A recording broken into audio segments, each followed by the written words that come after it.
switcheroo here. So, no, this is not an illegal stream of the Panthers game, everybody. This is Francisco here for Sports Goofs number 196 with my buddy Charles. So, if anybody's thought that was what this was, you're going to be severely disappointed. You kind of see it in the corner of the screen over there. If you want to do that while we ramble on about God knows what, because it's been a couple weeks now, Charles. This might be a bi-weekly show. It might actually work out for us for like content and stuff like that. But yeah. How's your last couple weeks been, Charles? Well, bi-weekly on a sports show is kind of perfect for non-season. So basically, we would say from July to not NFL, September, college football season. Yeah, basically football. You know, it's kind of tough. I mean, it's our show. We can do whatever we want with it. I would say it has been fine. I don't really remember anything in the last 2 weeks of like big positioning, and that's sometimes the problem with the gaps. And you've heard me say on the show before, what's important on a Monday is unimportant on a Wednesday, and when news breaks. I have been just, I'll start the show off fun here. Or at least fun to my thing. I have somehow developed an allergy to something that I eat, and it's inconsistent. Ooh. And I have taken like 4 Benadryls today. Ooh. And I don't know what it is. And here I am thinking if it's wheat, if it's gluten, if it's whatever. And it started 2 weeks ago when I was drinking some scotch, good scotch that I bought, Quinta Ruba from Glenmorangie, 14-year, $68. And, what it's mixed with. And then I got a little, I'm like, what the fuck? I'm like, oh, no. But I'm like, all right, let me take off of that. In the last 2 weeks, I've been kind of like food tracking that culminated to today. Because I've had bread. And I'm okay. And I've had like potatoes. Okay. I had a beer when I went to Castaways to the family on Saturday, and I was okay. But then last night I had pechuga with rice and then tortilla, and it was just liquid violence, like straight up, and a little bit of a tightness and flushing. And then this morning, and I know, please don't judge me. I woke up at 2 a.m. and I had a Pop-Tart and like 3 like mini donuts. I fell back asleep because I'm an animal when I wake up like that, but no reaction. But then I had my protein powder, and my protein powder this morning consisted of protein shake, greens, reishi cordyceps powder, like the mushrooms that's cultivated like brown rice, right? To get the live culture in there, and then just other stuff. And then I'm like, oh no. And I'm just liquid violence. Thankfully I had afternoon court, but then I had Jimmy John's for lunch, man. Or not Jimmy John's, Jersey Mike's. We love Jersey Mike's. I'm sitting there. I had a Club Supreme. And I felt that face get tight. And I'm like, how could it be bread when I've literally had bread? So I've been theorizing. And we're going to follow this journey because I have a food journal now because I have to call for an allergen. Oh, my goodness. But I'll tell you guys now, if I can never have a donut, I will kill myself. Not really, maybe. But I don't think it's that because it's too inconsistent. It's something to add to the list of reasons. Yeah, right. But, I have happier news in a way. And, this is the Lord give one hand, takes from the other. But I'm thinking, this is a theory I have. I have a high culture of probiotics, so maybe I've been double dipping it too much, and then that's just causing some issues. So we're gonna detox, not alcohol or drugs, guys. We're gonna detox from all like anything to eat, and just really just greens, because it's too inconsistent on wheat and gluten. And I just like I had a pizza, I had a burger, so. It's no sense because people are like, oh, maybe it's stress. I'm like, I don't know. I'm pretty good with my stress levels because I just go and I work out. And I don't think it would have that thing every time I eat, even though I can be hypochondriac. I haven't really had a rash, but it's a tightness in the face and the rumblies and the tumblies. So I'm literally driving to court today, and I take a Benadryl and a half, an enzyme, and caffeine to kind of like counteract to balance it out. Yeah, exactly. From the drowsiness with the aliveness. I can deal with here's the thing, going to the court, you get the energy. Have you guys ever had allergic shits? One. So this is a show, right? It is a different kind of animal. We all have had there if you had a minor food allergy or intolerance and stuff like that. When you're going to court, you're sitting in a pew, right? Or like the little chairs. So you're prone to position. I'm 34, man. You lose control as you get older, right? Peyton Manning, you got the arm strength in the area more. Panthers are up 1-0 to start the game against the Bruins. Play Preppas. 1930, like 27 seconds. You And see, I there we go. galvanized it. They understood. There we They go. understood. Sam Reinhardt's like, oh, how'd you shit too? I know what that's about. So we don't know. But this is also kind of the fun part because I'm like, oh, what was this? Because I was like, am I allergic to alcohol? And I was like, oh no. But then I'm like, you have to really weigh in the factors. And I'm 34, so I'll just get my age out there. And I've heard people getting like late stage allergy, but it has to have like a building block. So I think really I'm just taking too much of something in my body. And we're gonna ease it up. But I gotta tell you, too many Benadryls. I'm too calm. I'm even calm for this show right now when we're just talking about my body and things I love. That'll do. But it's curious. So that's how I will tell you what the 2 weeks have been like. Sports wise, it's whatever. You know, Yankees have taken away my hope. I have no hope. We'll get to Titans that. have given me hope. We'll talk get to about that. those. Miami Heat. I might see them Friday, but we'll see. And then, hockey. I've been watching hockey and then watching March Madness. So that's, I've been playing a lot of Hogwarts Legacy. And I did conquer, guys, the Boulder of Sisyphus. But it isn't a video game. It's a certain anime. Oh, Francis yes. and I were building into it. Yeah, this episode's going to be a bit... Oh, it's already getting chippy now with Bruins and the Panthers. There we go. We're going to get into pretty much a little bit of everything, all entertainment and everything like that. It's definitely going to be a Charles and Francisco show. Yeah, Andrew's not here, but he supposedly will be finally in finally have a base of operations, which he can kind of pop back in here for the last 4 episodes that we're going to do this, which I don't know, might last us the next month or so. But if the playoff runs get deep for our teams, we might just keep the ball rolling from there. Entertainment news and stuff. We'll talk about that. Sports stuff, baseball, basketball, hockey, anything like that. Gaming, who knows? So, and Panthers on the power play. Great. Good job. And at this point, I've been trying some stuff, been going out to eat more recently for reasons. So I'm trying out foods and everything like that. We'll get into non-sponsors. We might have 2. You ever think that's the hardest part about this? If you asked earlier about like the hard part about like taking off for some time and doing bi-weeklies, I always kind of forget what was good as a non-sponsor. Yeah. So I have to literally right before we get to our segment, I have to scroll. I literally got to scroll through my bank statements. I'm like, all right, well, it cost me a lot of money, but it was worth it. Yeah. Well, start thinking about it right now. At this point, I'm gonna go into. Let's talk about baseball because we're on the season has technically officially started. So we got 2 of those. There's some fun news we can talk about. Some conspiracy theories as to what's going down in Los Angeles right now. Actually, let's get into it now. So, all right, Charles, is Ohtani in on this? Did he actually do the thing? Put on the tinfoil hats. Let's go. I am very disappointed that you did not title the episode "All Bets on Me." S with a Z. I like Norway Ippei. Yeah, Norway Ippei. There we go. Yeah, I like that because you guys are never part of the group chat, and I know who Tupac is. Francisco knows who Tupac is. Andrew knows who Tupac is. I do not believe that Andrew has listened to a single Tupac song in his lifetime. Not. So the thing is like in our group chat when I'm just creating this crazy stuff, and the reason why I put All Bets on Me is because Ohtani is a West Coast player with the Angels and then with the Dodgers. So I'm like, yep, I'm just seeing it right now. Because it is all eyes on me for Shohei.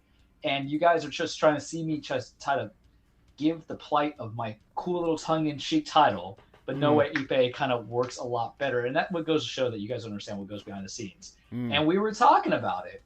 Oh, I should have put that poll that you put up. Actually, I should do that. Whenever you think of a poll topic, Charles, I'm just going to put it up on Twitter and see what the people think. And we'll see if, like, maybe one of them catches on. People are like, oh, shit, yeah. Yeah, did he? Well, that was another thing, too. Andrew was like, who is Faith Evans in our chat? Because we were talking about Puff Daddy and why he had Biggie killed. I'm just saying, like, I don't care. I know. So it's because not only are we trying to Latin, need to get this man invited to a cookout. Let's go. Right? I know. Just come in with certain kind of things. We're not. I'm invited to all cookouts, by the way. Exactly. And I'm a man of the people. As a lawyer, we're always kind of invited because somebody's always going to want something out of us. So I will be the person who says that. That is that clout. You always want that one guy who can get the DUI, and I'll be like, I don't do any of that. Yeah, severely disappoint people. There we go. I know, right? Like, well, not-profit immigration. Like, what we're talking about? Like, what do you got? So, Otani, very long story short, because I couldn't even give you the story because the story has changed. But you guys can go on the Twitter, follow us on Twitter, Charles the True, Dan Frijoles, FJOJR Jr., Sports_Goofs. Marlins historian, which is going to be ramping up real quickly. Panthers historian, which is at its peak right now. I got all those fun things. I got three. I got shit to give away for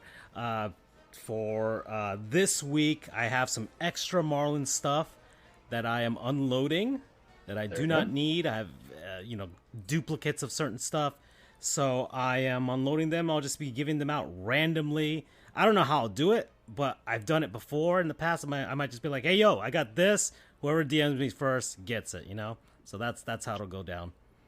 Yeah, like he can do what he wants on that, and you don't win if you don't play, boys and girls. I thought about, cause some people do I'm in the ballpark. If you can find me, then I'll give it to you. And I'm like, no, I don't want to deal with it. You want to meet these people? Yeah, I don't mind meeting the people, but I feel like that'll just be like a hassle. I got to carry it around. What if nobody finds me? That's embarrassing, Yeah, that's the hard part for me. I hope no one ever meets me and that kind of thing. Yeah. And I know that's like the most. Wait, you're not a giant luchador.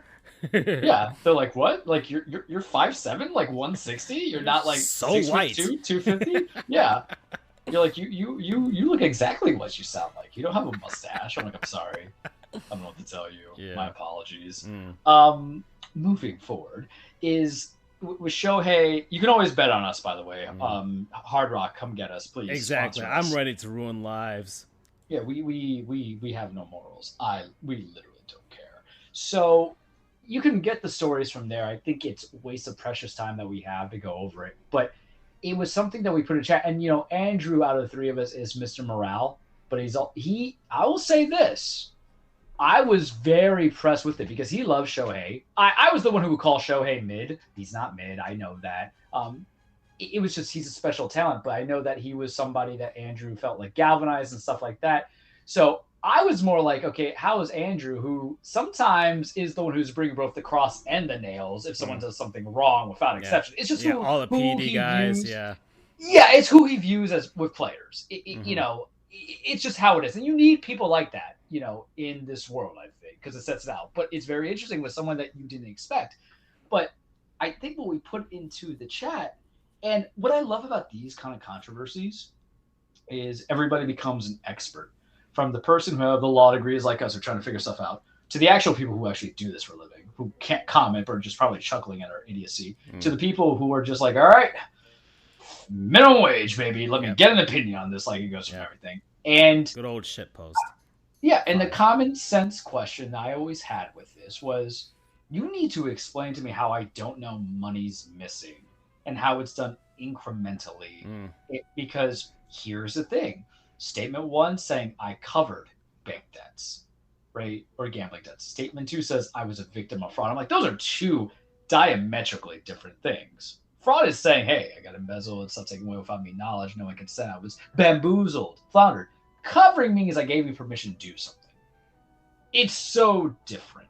Unless, and you know what surprises me? And no one's like inquiring this. I'm like, well, maybe it is actually the language varied. Don't know how to articulate. That's why they held the 15-minute presser. I'm like, okay, fair. But why would your team give some statements out there? I don't find Ippei credible because of the fact that, obviously he has to kind of like burn the ship down. It's very much of a Brian, whatever his name was, the guy who was trying to bring out people all the PEDs, and then was saying Clemens did it, and Clemens had to go testify for people. It'll come back to me, for it. But then they're saying he's a victim of this, all this other stuff coming out, and he didn't take any questions. And this reminds me of a couple things from speeches ago where Andrew was talking about his one of the coaches in college. I don't know if it was UCF or not, but how there was an investigation. They can't inquire further because lawyers write you up some stuff and your PR publicist writes you up some stuff. But we said the common sense question and answer in the chat was, you got to have some knowledge the money's kind of going, right? To a degree, unless you have either A, the world's worst financial assistant, Yeah. financial manager. Yep. Which is possible because look at every R&B, rap, rock star out there, right? The ones that are not going to jail for assault allegations and everything. Yeah. So it is one. Two, it's if you have it, how do you not notice it that it's going? Because even if it's incrementally, Shohei's been in the league for what, 6-7 years? Brian McNamee. I was gonna say McCann, but he was a Yankee. But Shohei knew. I'm not saying what he knew. I'm just saying Shohei got paid. We got paid to go from there. Like financial advisors, you still have to kind of like check it. But how the guy's been in the league for 6-7 years, he's not getting that gross amount of money, but he's making out per year less than when he was making with the Angels, I believe. So because of all the ferments, yeah. And taxes, all that stuff. It doesn't make sense. And then the whole thing is like he covered the gambling debts. Do we feel that was done to save his face there? But Ippei is reputable in one thing, that he did something wrong. Understand that. But I just find it interesting that there's two level things, and we're just having fun with it because the ramifications, and the reason why I'm having fun, because I'll give you my answer of actually what I think happened, but the ramifications comes to two things. One, somehow it becomes a Pete Rose argument, which is vastly different in my opinion, and we'll talk about that. And then somehow this gets linked to Trevor Bauer, because we were shitting on that. And this is what I hate about the internet. But my belief is that Ohtani probably knew something was going on. He probably talked to his guy about it, but we don't know if it comes from one major trust account or bank account. It's probably spread across. And it is to be human to say, hey, I don't check every nickel and dime. Why do I think that answer? I like that answer myself. Is because the fact is an acknowledgement that something's up. Maybe there's a confrontation, but who's to say, hey, I cover all this stuff for gambling debts versus I made bad investments? You know how those things are two different in terminology. I'm not going to take this money to get high, or I have an addiction, I have a problem. You're more forgiving on one that sounds more serious or less serious. It depends who you are as a person. But I've said this in the chat, and then I want to hear your opinion and open up to those two branching arguments. I don't think there's going to be any consequence of it. It does put the MLB in a rock and a hard place, but the whole idea, if you investigate it as a fraud, you keep it as a fraud, there's nothing to show that there was betting done on a fraud. It's not a Michael Jackson. Well, that's a different person, superstar. It's not a Bad Boys for Life. It's not a Michael Jordan situation where he's going to retire for a year.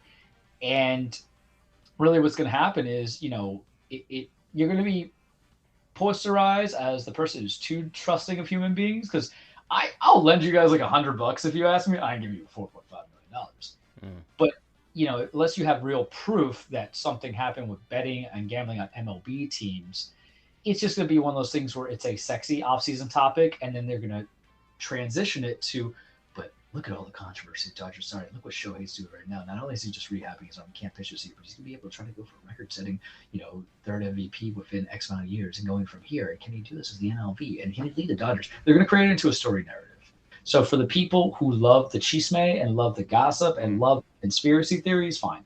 Do I think he had knowledge? Yeah, because it's too big of a money sum, and you're seeing where that money is getting wired to. I always check, even when I get my haircuts and it's through Zelle or Venmo, it better be to the people who cut my damn hair, and I know those people's names. But that's the whole thing about fraud. If you investigate as fraud, is someone did something distrustful. Bernie Madoff can speak on it. So could the Mets former owners. Just saying. But I think the problem is we hate greatness in the sport and all the other sports, right? So we need anything that we feel could tarnish the face of the brand. And we have put Shohei as the face of the brand. And I don't consider Shohei the face of the brand of baseball. He is, because he's a dual sport player. I really want to see how good he is this year, because he's not going to be pitching this year, right? For the most part. And he's going to be doing DH. Yeah. So is that enough to be the leveling of it? But he was something unique, rare, and all that stuff, because baseball, to a degree, has floundered, in my opinion, finding who the proper face would be. That's why we're really just kind of like perpetuating people. Because I think even then, I think baseball would rather someone other than Ohtani be the face in a way. In a bit of a way. Yeah. But you're not wrong, because it's the same argument of like how come Jokic is not the face of the NBA, even though in all theory he should be. He should have won the third MVP in a row, and they gave it to Joel, which was not deserving whatsoever. And it's the same way of like we had Brady, we had Vinatieri kicked him out, and then there was the Deflategate, and then there was the cameras and Spygate. Boom. We always want a narrative on what we presume to be, and there's never one singular face of a sport. Jordan Bulls era, maybe you can make that argument, but I would fight you on a few of those because Space Jam didn't just have Michael doing it itself, guys. That's your litmus test. But every sport tends to have multiple, but we do tend to hate the ones that are just given the kiss of greatness from fans or media without winning anything either. It does happen. And baseball is a sport where there's a lot of people who have been great that have not accomplished the rings, but they have individual accomplishments. Right. And so I don't see any penalty of it. And frankly, I don't care. If he actually legitimately betted on it, the contents of the bet, I don't care because it doesn't cheat the game, right? Unless you think he took dives, because I can't imagine him taking the over. Amazing if he did. Then you should definitely give an automatic Hall of Fame and name every award out of him. Like, oh yeah, the over on me was to pitch 7 innings and then to give up only 3.4 ERA, but I end up doing 8 innings and go on 2. That's fantastic. Holy crap, right? But I don't think it cheapens the game. Pete Rose is a different argument. We're going to break it down because baseball is sexy right here because we just love to not let go on some stuff. But gambling is addiction, show whatever. Almost lost my train of thought, but I don't care. It's not doing anything performance-based. And right now, it goes back to the argument that I made for Clemens and McNamee years ago. If one person's pointing the finger and another person's pointing the finger, you're giving the benefit of the doubt to the person, I think, who got caught versus the person who's accused but didn't do anything that has shows of any proof of doing anything. Because is that not the argument of what was going on with McNamee? Rocket pissed clean, if memory serves me correctly. And mind you guys, it's been like 13 years now. But they never had anything detected. But you made the credibility, and Brian McNamee was doing it to save his face, right? And his reputation not take that time in jail. Couldn't it be Ippei, who was already being investigated? The guy that was linked up was being investigated. People get their identity stolen all the time. Anything's open, and we're going to make a determination on this within 3 days of information. And that's another reason why I don't care, because I know it's so infantile in its investigation and dealing with the subject matter of fraud. Fraud is a very complex crime. Yeah. That is this is not only the surface. Yeah. Yeah, and for people who really don't understand it, I don't want to say that you're uneducated on it, but you're given the cinematic heist movie explanation of it, especially in 2024, where fake accounts, fake profiles, you have people don't even do proper passwords on your computer, man. So that's my very big diatribe. So I'll let. I'm looking at this. So I'm looking at Ohtani's like career earnings, as far as just his major league salary, because he's made $67 million, close to $68 million right now, not including this season, with the new mega contract or whatever. But he's just getting $2 million until he gets to all the deferrals later. All the money he's made with the Angels and everything like that, right? Yeah. And then he's made that money. He makes more on endorsement deals than anything else, right? He I think this year alone he's going to make like $60 million at least in endorsements. That's because he's like the biggest star. He's an icon in Japan. I think that's mostly where most of that's coming from. Because I'm not seeing Ohtani everywhere here in the United States. Right? No, he got like a deal with like New Balance or something like that. But like aside from that, I think it's mostly Japanese money where he's making. He's not going to be doing Subway commercials, guys. Right? Yeah, exactly. So when you add on top of, let's say he makes at least $30 million in his prior to leaving the Angels. Like, all right, fine. He's maybe. Over the course of all that time, 6 seasons already, 6 years. Ippei could probably, in an office space sort of way, like, skim a little off the top, little by little. He was like, Ohtani was supposedly had him as like a guy that he wasn't just a translator, he was like a sort of like a manager in some sense and everything like that. And so I can kind of get that. And supposedly they were buds, right? That's the other thing. We're boys. They were boys. They were hanging out. They were doing whatever. They were basically, 365, hanging out with his dog Like that was the relationship that they had.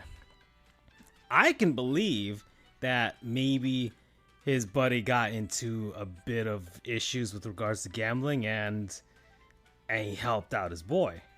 Can I be proud that the American culture on Twitter does not use the word Yakuza at any juncture? I'm going to be proud. We have made it. We have progressed. Well, I was going to talk a little bit about not the Yakuza in general, but the cultural relationship that Japan has with gambling. Yeah. Because gambling is considered a taboo in Japan. They find unique ways around certain things to not label them as gambling, i.e. pachinko slots, patchy slot parlors, all those places. Like all of those are in America. It's IPA, IPA beers. But essentially, they've created an entire industry of not gambling, not technically gambling, but in a way it is kind of gambling. But it's just not the tip of gambling. Right, exactly. They've made an entire thing, and I think a lot of baseball fans don't even understand it. But us, being nerds and gamers, we understand that relationship, right? You know, there's a Metal Gear Solid 3 patchy slot machine in Japan. So can we just say I love the Metal Gear Kojima thing that we created in there? Yeah. About how Kojima write that story? That would be fun. I mean, Kojima should have written his speech there, his press conference there, his statement. But so there is a possibility that, hey, Ippei gets to the United States. They're in Southern California. That's not far from Vegas. And indulged, right? Indulged in something cultural he couldn't get in Japan. He couldn't get the full hit where he can get it here in the United States, and things snowballed a bit, right? It may have... So I can see, hey, my buddies had a problem, and this and that was going on. And I mean, so far we aren't there yet completely as far as what'll be punishments and any sentencing, anything like that. We're not there yet. This is just, once again, we're still on the surface of this, so we've still got a ways to go before any of this settles. But I can realistically see my boy, my buddy got into some trouble here, getting into the forbidden fruit that he couldn't have in Japan, and now we're screwed here. You know what I mean? So that's my if worst case scenario for Otani. Ultimately, I like the memes. The memes are fun. Oh yeah. Listen, we love it. We're hypocrites. Yeah, exactly. I've been indulging the memes. That's the funniest thing of all of this. Between this, Jordan Porter of the NBA, who incidentally got hit on the betting stuff, Otto Porter brother, and then Puff Daddy and all the stuff there. This has been a glutton of humor for us. Exactly. Like we've been going through all of this. It's funny seeing that. It's funny seeing reactions of Dodgers fans. Yeah. Because they're a lot of them are contending with the fact that most of Major League Baseball doesn't like them in the way that we didn't like the Yankees back in the dynasty days, except those Yankees teams actually had the hardware to back it up, and not the bubble World Series that this team has. But you advanced. You're not saying Mickey Mouse Trophy anymore. I'm proud of you. Yeah. Oh, it's a bubble trophy, so I mean, that's fine. And it's funny seeing the reactions. It's funny seeing Astros fans kind of goading them on in some ways, and which is always kind of fun. It's also funny seeing Astros fans getting kind of all worked up, like, oh, you guys didn't give the benefit of the doubt to our players. It's like, you know, there's a lot of layers to all of this with regards to every single spectrum of the MLB fandom. It's been really fun to see creativity with this. I said the thing, and I retweeted on our account the Joe Kelly getting his car, his Porsche impounded by the IRS because Otani gifted it, whatever. And I don't know what California's gambling laws are. They don't have I whatever. don't think gambling's legal in California. Yeah. That's the controversy. That's the issue. Yeah. So that was the big issue there, going through the bookmaker and everything like that. So, you know, Ippei couldn't get out to Vegas as much as possible, right? So he had to be within his major league schedule 8 months out of the year, right? So he just needed to go through. Well, that begs a big question. If there's limitations of your travel, how, you checking your money daily? I just need to know, because I can believe a complex fraud thing. People still fall for, like, there's the old trick. I don't want to give insight, but there's the old trick of, like, you collect data information, people who are in their late 70s, 80s, 90s that don't live in a home, like a nursing home, and then you just call them. It's like, oh, hey, this is such and such with such and such, and we just need this information, and you repeat it. People get scammed on the honest things without realizing it. So my counterpoint to that, because I'll just give you guys some insights of how the game's done, is, which I would never do, which is if he is gone and it's months on months end coming into it where he can't go and he can't gamble, then you would think it has to be sizable. Or is the betting done over the phone on a website elsewhere? I don't know, because that's we're fraud, still there. and that's the We're complexity. still there. We're gonna find out eventually how exactly Ippei was doing this thing. We'll see. So that's been fun. It's been fun to see. As far as everything else, baseball season is about to start. I don't even. I want to branch on two things that we talked about, because I can never not shit on Trevor Bauer's 6. Oh yeah, these were the other outside scenarios. As far as the Pete Rose thing, let it go. I didn't even know Pete Rose is still alive. I said it. I said it in the chat. Yeah, he's still alive, and he said something because, of course, somebody had him recorded. He goes, something. I think it was John Boy. He's like, wish I had a translator back in the day. Yeah, exactly. So, yeah, all right, fine. Hey, oh well. I mean, you talk about a former player and or manager who has probably profited the most. They just scored on me. Yeah. Profited the most of not getting to Hall of Fame. I mean, like, you were given WWE exposure. He's been more relevant because of that. Yeah, literally, it's sometimes it's good being the black sheep, right? And the selling difference, if memory serves right, Pete was betting on them games, man, that you were managing. And so it was a harder time. We were a harder country on drugs half the time. We technically still are. We just use that prosecutorial discretion. But it's clout chasing to a degree, and it kind of falls into the couple of boys be boys mentality. But I don't lose sleep over Pete Rose not being in the Hall of Fame. And I think we gotta kind of let that ish go, because we all know the Hall of Fame's a hack anyway. So if anything, this supports an argument. I've been telling you guys 5 years. Yeah. And then we got the second aspect of it, which is the whole Trevor Bauer thing. Y'all know I don't like Trevor Bauer. Yeah. That's how I'm going to start this part of the conversation. And it is kind of, I'll say it's disgusting to go onto the branch or threads of Twitter on the replies on the reply, which that was my fault for doing it, where everybody's like, he'll take the minimum veteran. And he'll do this, he'll do that. You got to get out of that, He beat the Yankees C squad and the Diablos. And first and foremost, it's okay, he's a talent, sure, but you have that discretion. And it's not really blackball, because their whole thing is like, oh, well, he was proven innocent in those civil suits and there was declined criminal prosecution. But if memory. All right. Let's see if he comes back. Charles is kind of lost here. It's not my connection, I'll tell you that much. So here we go. All right, Charles, I don't know if you can hear me, but you are gone, and I will just narrate what's going on with the Panthers and the Bruins so far. I have been kind of sneaking a peek at it. They're almost done with the first period here. 3:17 left. Pretty chippy game thus far, and I'm looking forward to the playoffs. I think the Panthers can clinch tonight. I'm just gonna try and restart this. No, he's completely fallen off. So he's lost his internet connection. That's fun. I'll just wait here and see if he pops back in. As far as I'm just gonna go into an NHL tangent. Panthers could clinch tonight.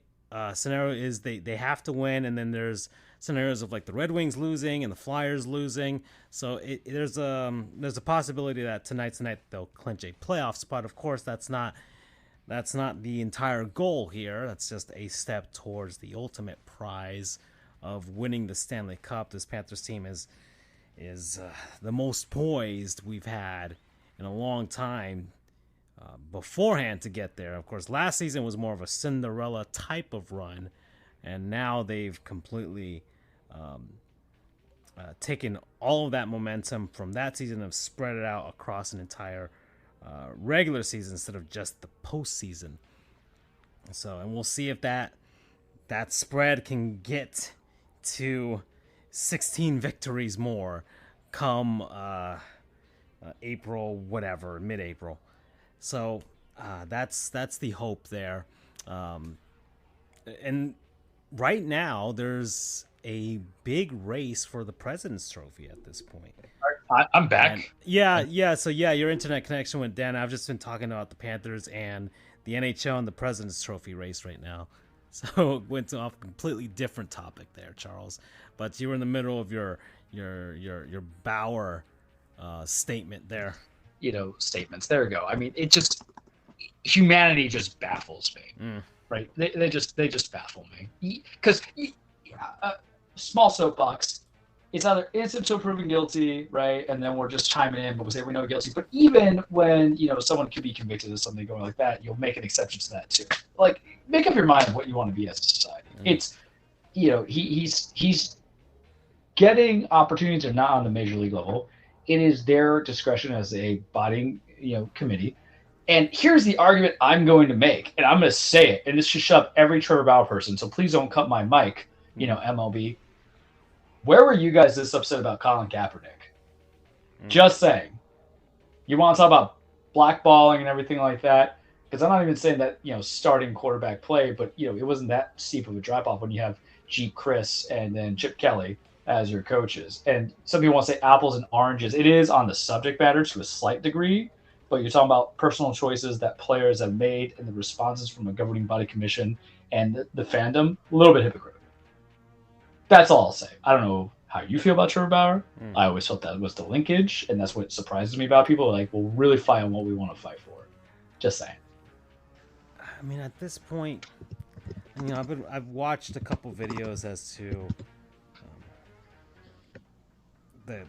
the aspect of him as a human being, and it's not really a collusion type of thing where nobody wants to sign him because they're trying to keep him down, because not even your own players association is defending you.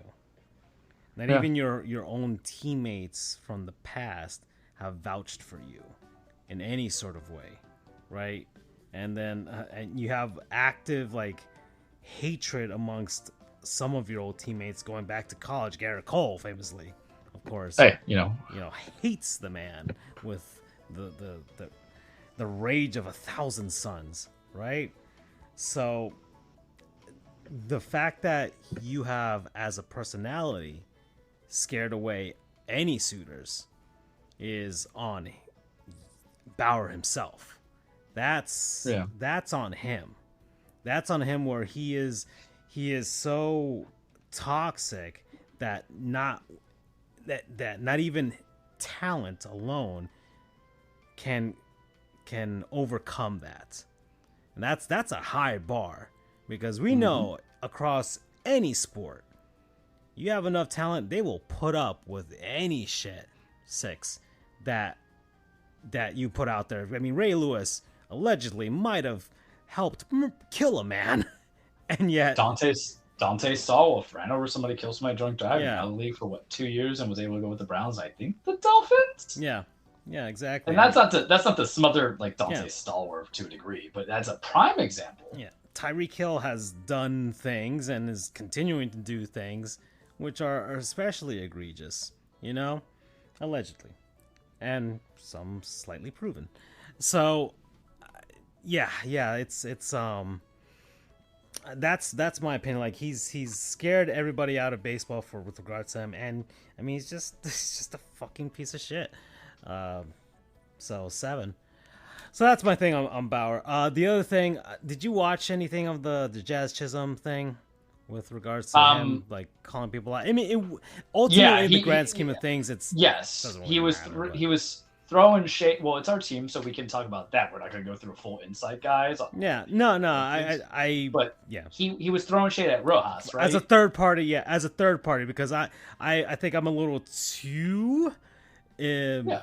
Well, I think emotionally it's okay. invested into it. Well, I got you, bro. I got you. It is okay for players to call out other players that are no longer on their team.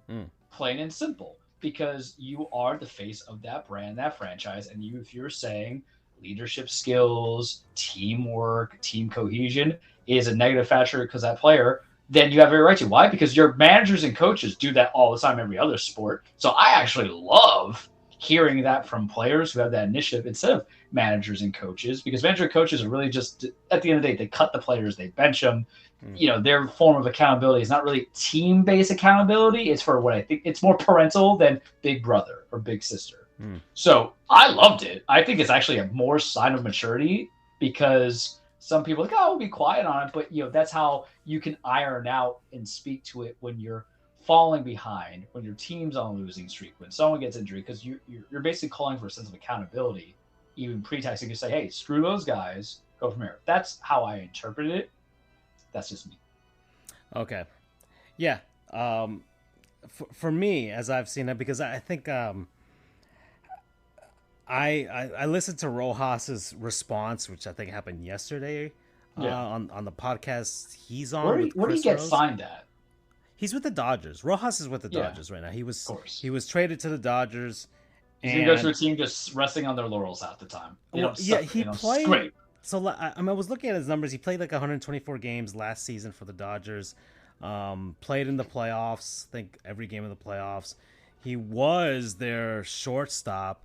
I don't think if he went on the trip to Korea, he's technically on their roster, but he's gonna get pushed out because now with all these guys that they've signed, and Mookie Betts is playing short now, he's got no place else to go, right?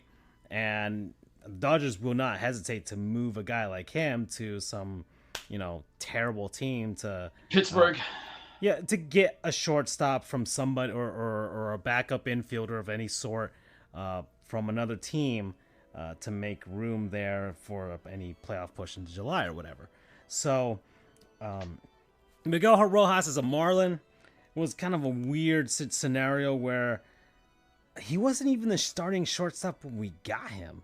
It was a Danny Echeverria, who was just more gifted defensively than he was anyways. And Rojas just happened to be one of the guys that was just left there because Marlins had, traded Stanton and Ozuna and Real Muto and Yelich. Like, all those guys were gone. Jose died. Like, all of that was over. So by default, he was one of the old guard of the Marlins at that point. Right? He was with the team since 2013. Just a really dark period for the Marlins. Just nothing good coming out of that. Very few highlights. Jose died. That was like, of course, the darkest point. And Giancarlo got an MVP, and that was like the high point of all of that era.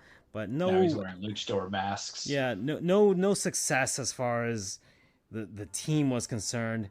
Then again, it's a transition period with the ownership and all that stuff, and Rojas just happened to be the guy that was here, and gets the unofficial captain moniker put onto him just because he's one of the guys that just stuck around because nobody else wanted him. Wasn't good enough to be going anywhere else. And yeah, I think Rojas by default was seen as like, oh, great team guy, this and that. He could be a manager in the future, this and that. But then Jazz comes in and we get his side of this story, which I didn't really know was that extent that he was unhappy with the way things were going. And it was very eye-opening. It was nice. And we can't take everything at face value with what he said, but I don't see a reason for him not to a reason for him to embellish it too much, right? Because there's like 25 guys in a clubhouse that can come out and be like, no, all that shit was bullshit that he just said, 10. So he wouldn't have said that if he wasn't confident that other people could back that up as far as what he saw. The fact that he wasn't practicing with the team because he just didn't like the veterans on the team, and they basically forced him to just like, oh, you know what, I'll just do this for myself. I don't need anybody else. I just come in and I'll just do my job when the game starts. And he coming into work early just to not deal with anybody else. And we've all been in work scenarios with coworkers that we hate, trying to avoid seeing them, going into, team meetings where they aired out some grievances that had nothing to do with what was going on the field, and nothing ultimately happened from any of that. We've all been in terrible meetings held by incompetent leaders at any of our ex-employment organizations. We have also been and if you haven't been in one of those, then maybe you were the one that was leading it, and you were just incompetent at leading, right? And I think this is where you and I can also have a bit of a perspective with regards to how to lead, because as much as sometimes you especially seem to want to rebel, want to keep that spirit inside of you, there's a bit of selling out there, Charles, and you are a leader. You must manage people and handle people and deal with this and that and personalities and just... mind you, I am my own personality, so... Yeah, exactly. I feel bad. Working in a nonprofit's an interesting gig, but he goes out. I'm on a panel next month. Not even to do with like the place that employs me, just like outside. And when you're one of the more tenured people in an organization, like there's a way that you carry yourself and the way you want to handle things with other people. Newer people who have been there, who have not been there, that you're just coming into the organization, or people who've been there for a long time, maybe even longer than you, and how to handle stuff with them, or people who are your supervisors. And I have a theory as to why Miguel Rojas is on this podcast with Chris Rose like once a week, every week. Because I think at one point people were like, "Oh, this guy could be manager material," but I think he's trying to pivot into more of a, MLB commentary space, because maybe there are things in his background that have gone on in the clubhouse to show that, oh, this guy may not be cut out for this. Well, you want the A-Rod Bucks at some point, but I think it might just be that he may not be cut out for leading a franchise, leading personalities, if part of your way of dealing with younger players who maybe have a bit of a flash to them, may have some flair to them, may have a personality to them, is to cut up their fucking shoes. This is the part story that pissed me off the most, and then pour milk inside of them and then throw them in the trash. Yeah, I have no reason to think why would Jazz would make up that. First off, who the fuck thinks of that? As far as like if you want to make a fake story. So that could only be something that actually happened. Someone made that, there was gambling debts being covered, and then it's fraud. I ain't thinking that. No. I mean, then that's more of a plausible. Okay, I can make up that story. I don't think of, oh, I hate somebody's fucking shoes, I'll cut them up and throw milk on them. Who the fuck throws milk on shit? So, who throws a shoe? From Austin Powers. You're at 10. Yeah, I'm at 14, dude. I'm at 14. Jesus. I know I'm at 14. Maybe because that actually really pissed me off. And well, I think it's weird. I'm going to interject slightly. I never got this. I've heard about the hazing in sport cultures and then the stuff that vets will have rookies do. And I'm like, who's to say that a young man or young woman can't lead better just as well? Professionalism, ethics, values, responsibility. Those are the three things that everybody has to have in a workplace, even in sports. The jock stuff is for high school, not even to college. College are on the whims of the university. But, if that, and mind you, do I take it with a grain of salt? Sure. But, as you mentioned, why would you say something that extreme? Yeah. Right? Yeah, exactly. And it goes to for me, as a Marlins fan, as someone who fucking does the 15 historian stuff, like, I'm like, man, a lot of this stuff adds up. As far as team performance, news that had come out, was making sense. News had that come out, like what reporters were reporting, like Craig Mish and all these other people, during that time frame of the Marlins just not being a good team, and like it makes a lot of sense as to, man, no wonder this team couldn't get anywhere, because their personalities, the guys leading them, like there's like when you're managed by a bunch of losers, you're just gonna get more losing. And Don Mattingly did not strike me as somebody who like would interfere. It's like boys exactly. would be boys. Yeah, it was Don Mattingly and even Derek Jeter. So both of those guys are also to blame for all of that going out. And I felt, it was refreshing to hear Jazz like, man, Skip Schumacher and those guys, like, he's changing everything. And Schumacher's a younger guy, and he's kind of Schumacher was a player. And he was a player, and he was in that transition. He's not generations apart like Mattingly was, or even Jeter was when he started, right? He's within the last decade that he was playing, and then he immediately to coaching, and now he's a manager. So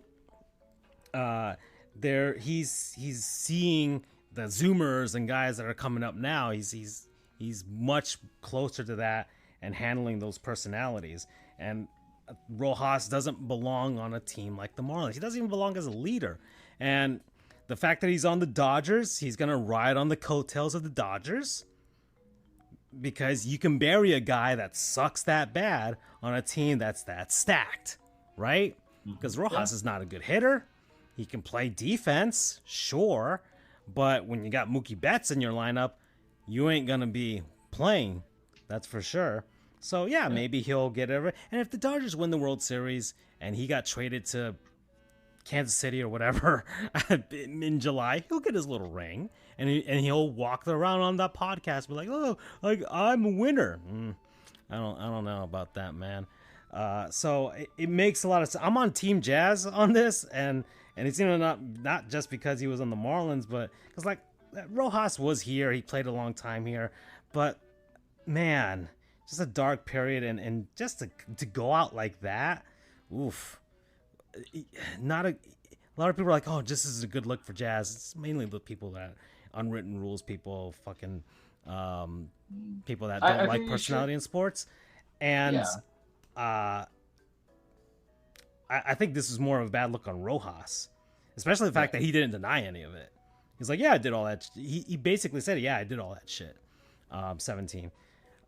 Which it doesn't fly nowadays, right? We have all this. It really, but it's so weird. Fly.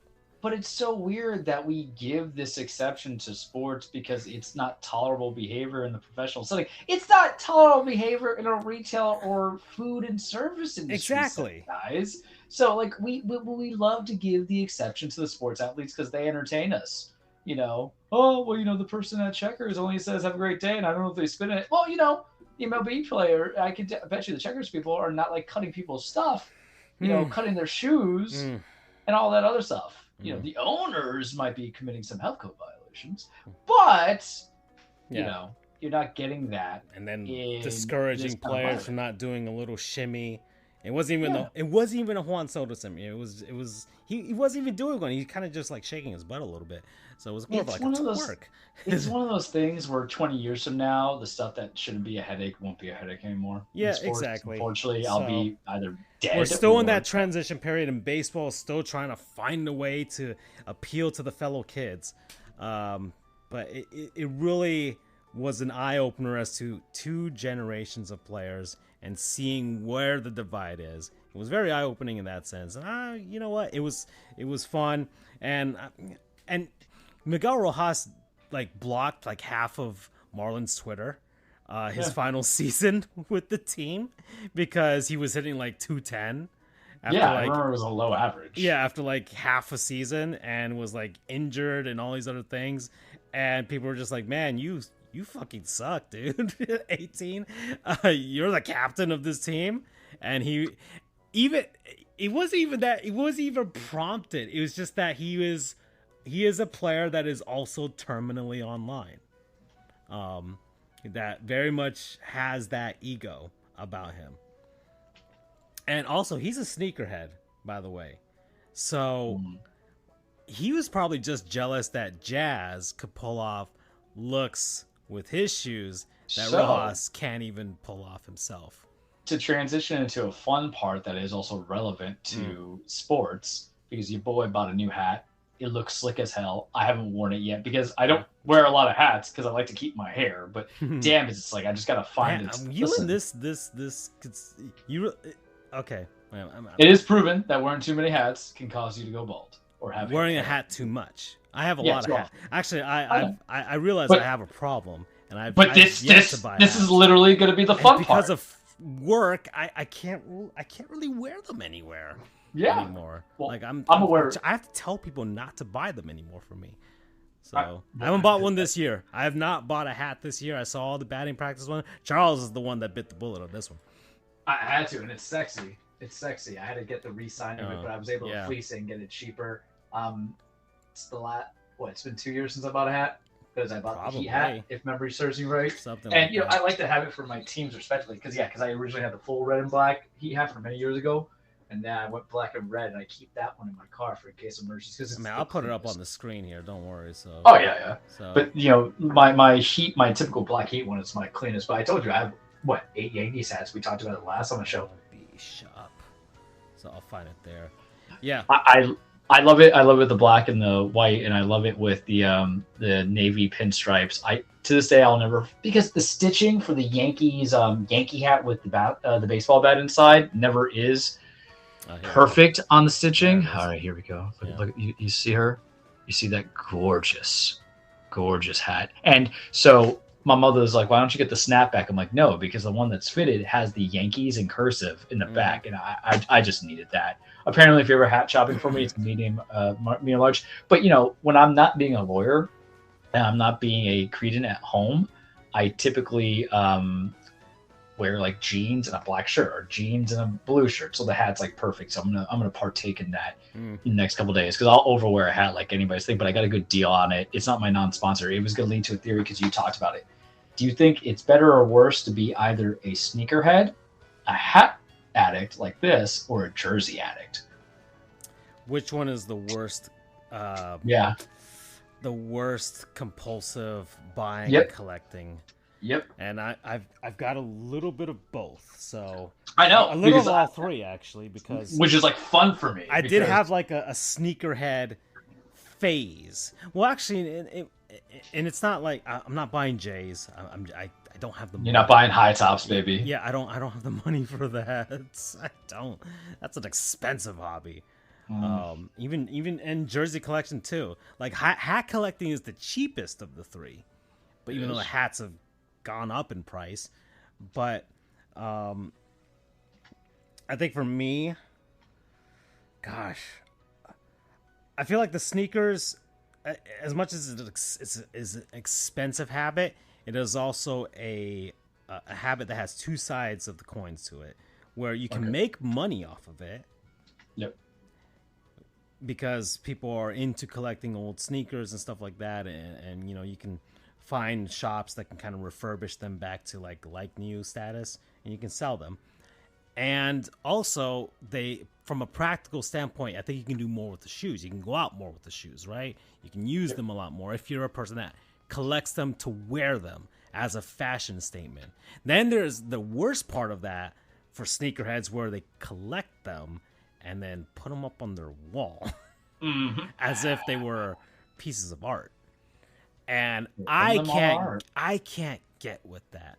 I know I know, it could be that, or it could be collecting PVC figurines of your favorite waifus. I get that. There's not really much of a difference there, There isn't. But I don't understand. I buy shoes for the function and the fashion with regards to that, but I can't do it for the display purposes. The hats, I know I did them for the display purposes as well, because I wear them, and I also have them. They're situated in the closet right now. I've got like 6 of them, like actually hanging on the wall there in my closet. They're not in the room. I actually had to take them off because I was like, this is a bit much. I had some buyer's remorse. I'm like, I don't know. This is too bit. This is. I don't like this look for me. I don't like this scenario of me turning into this. So I've pared it down a bit. They're all inside of a box now, and I only use them in season where it's like, okay, it's Heat and Panthers. Those are the hats that are out right now that I can wear around outside and everything like that. When I go out to like supermarket or something, right? So the hat collecting, I can kind of jive with a little more. The jersey collection, that's a really expensive habit, and Fanatics is making it worse and worse. Where the investment into it is not worth it to me anymore because the jerseys are becoming more expensive. I mean, we just had this whole controversy with Major League Baseball now with the jerseys, where they just look cheap and awful compared to ones they sold last season, where collecting for them is not really worth it too much for me. Or I have to go out of my way to find them on the cheap off of Goodwill. I bought a Marlins jersey for like $5 off of Goodwill because our team sucks, and nobody wants the jersey. It's a brand new jersey, had the tag and everything on it, and a replica. And then I found the Panthers jersey that I found on freaking unclaimedbaggage.com that someone left inside of their suitcase and never got it. So I was lucky on that one too. A $200 jersey that I got for $80. So I'll get stuff on deals like that, and I feel like that's more practical or more functional for me because I go to games, right? So I can be like, okay, I'll wear the Navy Panthers jersey this time. I'll wear this Panthers jersey. I'll wear this Marlins jersey this trip, right? So I can mix it up at least with the jerseys, and I actually have a reason. Like they're more. I feel like I could invest in the jerseys a lot more if they were better quality. But it's too high. Like if you want the really good stuff, it's too high of an investment. I can't do that. But I can buy some stuff on the cheap if I can find it used on eBay and stuff like that. And I go to enough games. I go to at least 10 Marlins games per year, at least 5 or 6 Panthers game, at least 1 Heat game.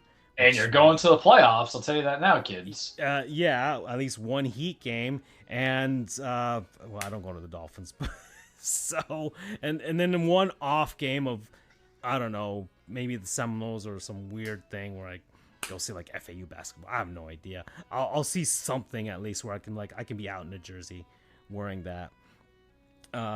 So I think I would hat collecting. I can't do no more. I'm too much of an addict, and I'm no longer in a scenario where I can wear them as much to have that much of a variety. Right. All I do is go to work and go home. If I'm going out, I feel like, this is what happens when you get older too. I feel like I'm starting to feel the age where I'm just self-conscious comes in. I'm like, I don't know if I can pull off trying to look like a 20-year-old and when I'm 36. Like I'm starting to feel it in that sense. That's outside of a sporting scenario. Like if we're going to a game, I'll show out. But if I'm going to, like, God forbid if I have to go to Wynwood, like I could probably wear a hat. And you don't want to. Yeah, you don't go into Wynwood with a Heat jersey and JNCO shorts anymore. Yeah, I can't pull that off. And even then, it's not even my jam no more, right? It's not really a thing for me. Wynwood's not good. Sorry, I'm just gonna say it. It's not.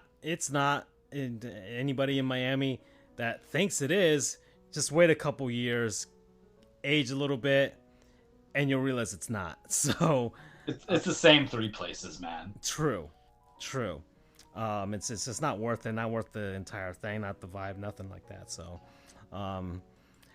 yeah. So, of the 3, I think the sneakerhead collecting just for display purposes is probably the worst thing out of all of them. I think, to be honest, like I can't. I you know what's the worst part of all of that group of people are the people that wear them to collect them, to display them, but also want to be seen in them, and they walk weirdly because they're trying not to get them creased. Yep. And I cannot get into that mindset. Ladder for people in the back. I cannot get into that mindset at all. It is, why did you buy it? Why did you want to have this if you want to wear it, but you don't want to ruin the shoe and its pristineness, but it's not pristine no more. Unless you buy 2 of them, but you know you don't have the money for 2 of them. It's a whole thing with that. I can't deal with it. It's the same people that collect for video games. Like, it's a pristine copy of Super Mario 64. Great. Good job. There's a million other ones that were in a storage box, so the thing doesn't value for nothing. And I could play Super Mario 64 anytime I want.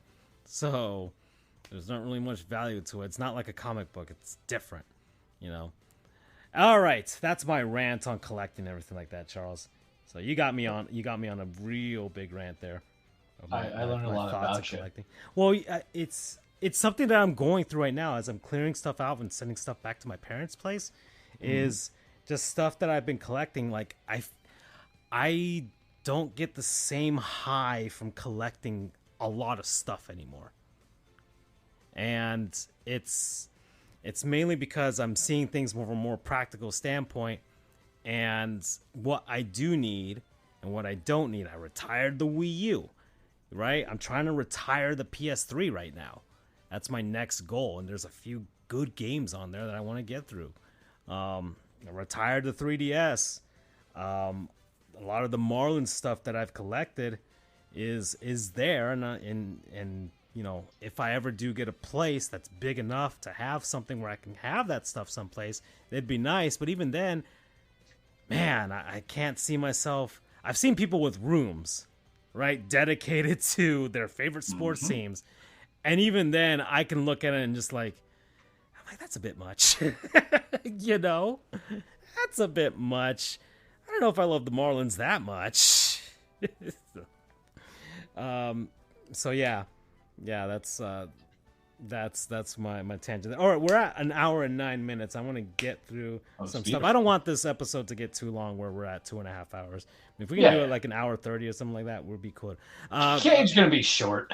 Yeah, because we're still in the run up to WrestleMania, right? So well, I'm gonna split it because I'm not really gonna talk about WWE. Okay. I'll talk about like highlights that I was sending you guys the other day, but I'll make an AEW show because WrestleMania is next week. So I'm just gonna make that all WWE. Okay. Yeah, next week's a good. Always the previews that we do before the main event, and then you do your review afterwards. So, yeah. So word from our non-sponsors, people and places, things, concepts, what have you. We've been enjoying over the last week. Charles, were you able to think of one, or nah? Or do you want me to go? You go first. Okay. Because you're gonna do 2, so I'll segment it. Okay. So, you know, I've been going through a lot of things and whatever, experiencing other stuff. I've been watching TV shows again, Charles. Watching anime again. I watched Invincible, the latest half of the season. They're doing like half now and then half later. So it's kind of ending on not even a cliffhanger. It's just kind of like in the middle of the season where it's like, okay, there's a lot of loose ends that need to go from here. I've been playing a game, Paper Mario, Origami King right now. I'm in I'm 2/5 because there's like 5 bosses or 6 probably. I'm like a third-ish, a little bit more than that through the game. Panthers and Bruins are trying to kill each other right now. That's great. Whoa. Holy crap, Sam Bennett. And that's the soundtrack for the episode today is Origami King. But yeah, I've been going through anime again. I think this is one that I will talk about now. Once again, is this a slice of life anime? Probably a little bit. You know what? You know me, Charles.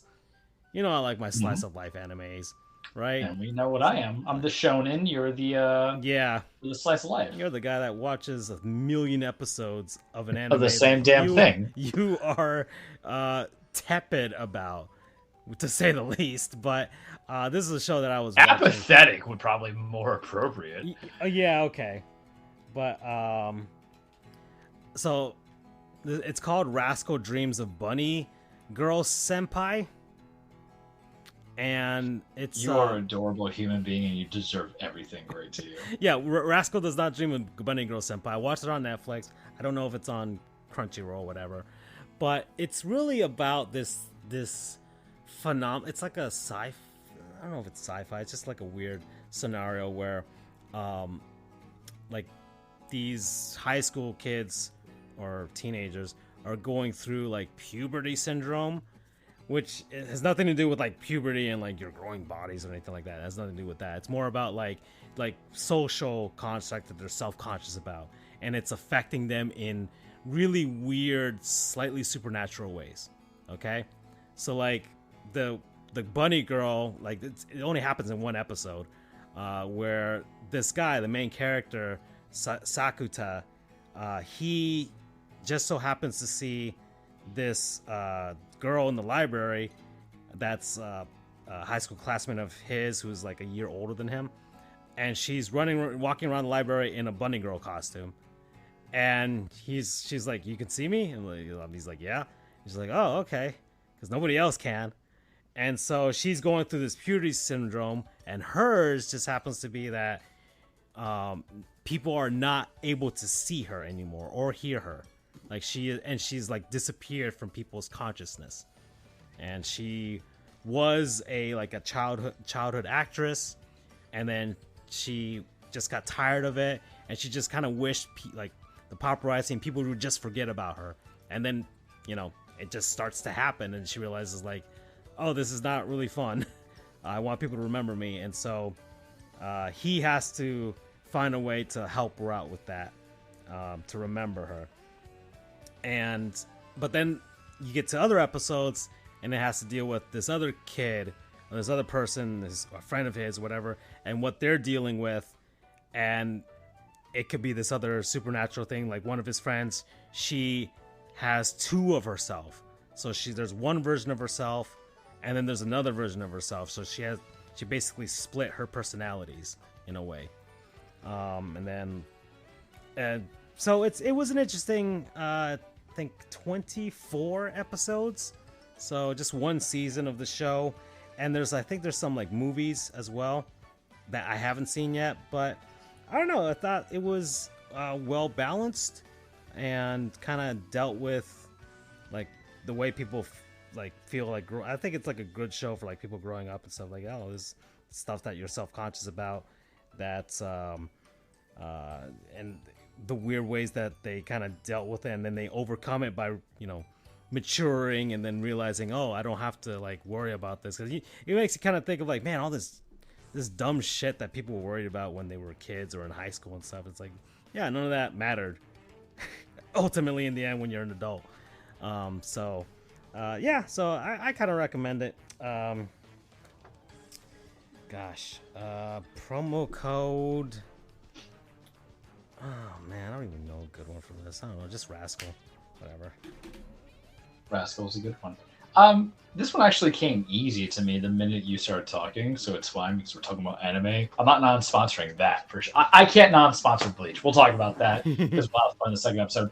I'm going to non-sponsor the streaming service that I watch it on. I actually have a lot of streaming services. I understand people are like, we cut the cable. Well, here's the thing, fellas and ladies. There's a plethora of stuff, and cable doesn't always allow me to watch the entire catalog. Hulu, Netflix, Disney Plus, Apple TV, all that fun jazz, Amazon Prime. But no one ever sponsors Amazon Prime because it's so weird that the Prime Video is like, it's a collateral benefit. Because really, I just want my shipping quickly, going from there. But my non-sponsor is Hulu because I use it a lot. I really... Yeah, can you hear me? I can hear you. Oh, okay. I thought I bailed for a second. But I like Hulu for diversity. I'm not going to talk about the bundle package I have, even though I'm the legacy package because I'm Disney Plus. And who knows? This non-sponsor might be obsolete by next year when everything's consolidated for Disney overlords. Burn them their monopoly. Just saying. However, prior to that, it was one of the first streaming services I got like 10 years ago when I went to law school because we did cut Comcast when it was really expensive. But it was what I was able to watch all those Bleach episodes on. Now, Charles, don't you have Crunchyroll? I do. I don't use it enough. I'm too lazy to cancel it because it is still also the big old catalog of anime versus to Hulu. But I don't just do Hulu for the anime per se. But I watched 266 episodes. No, 200 and something episodes of Bleach. 202 because I skipped all the filler. I watched Demon Slayer on that. I watched Cowboy Bebop, even though I own the Blu-ray series. I watched it too because I don't want to pop in a Blu-ray when I fall asleep, you know what I mean? Or if I'm just like laying in bed. I watch Abbott Elementary on it because I don't have ABC, because I don't have cable. I'm all just streaming, and that's it. So I was able to watch that. Letterkenny, Shorzy. They put Schitt's Creek on there if I fall asleep onto it. I only watch it for the shows. I have not sat there and said, I'm going to watch a movie on Hulu. It's so weird, but I don't use Netflix. I have it for my parents. Because that's how, my father would be like, this is the weird stuff. Because Netflix has a lot of weird shows that they'll have like 400 episodes on, and he'll just go into it. But for my own, and like you, I don't watch a lot of television. I'm just trying. But Houdini was like, bro, you got to watch Bleach. I'm like, fine. So in a year endeavor, I finally completed it. But, I've seen a lot of my anime. They have the dubs. It's good. It's fine. I was watching Super on my phone the other day because I even have it as an app. So I can watch it during my lunch break if I have that clear thing and I actually have 30 minutes of uninterrupted time to spare, or I'll just watch it at the treadmill to keep the time going on. But I like it. It's accessible. I'm happy with the program it is. It's not really to sell you guys on something that you have. It's my non-sponsor. It's just one of those things where I tell people if they have to say, hey, what does it provide over Netflix? I'm like, well, it got bought out by the mouse, so you're going to get a lot of content in there from it. But it just has a lot of variety. Has a lot of stuff I like show-wise, has my anime, has my comedies. I'll watch Shogun because I have that contract with FX, so I see it there. I'll do it. I watch some of my old FX shows I like Shield, Rescue Me, Nip Tuck. Shows I actually own the DVDs on. It's always something as well. Shows I actually own the DVDs on, but now they're obsolete. So it's like, But it's an easy non-sponsor for me because it's the only streaming app I download. I won't download Netflix on my phone for whatever reason. I was more of a slave to Netflix in law school, because that was easier because there was better stuff on there. I think Netflix, for the price that you pay for Netflix, it's like, okay, you're doing XYZ, but I don't pay a lot for the Hulu bundle, but I'm grandfathered in. But even before they got bought out, there was obviously there. And also because I have the ESPN stuff, I watched some hockey on it, and, I was able to watch some other things too. So I like it. It's Hulu. You know what it's about, but it's really reflectively, it's like what I keep myself using the last couple of days, and really I think it deserves a shout out. I go to bed watching Bob's Burgers or a comedy.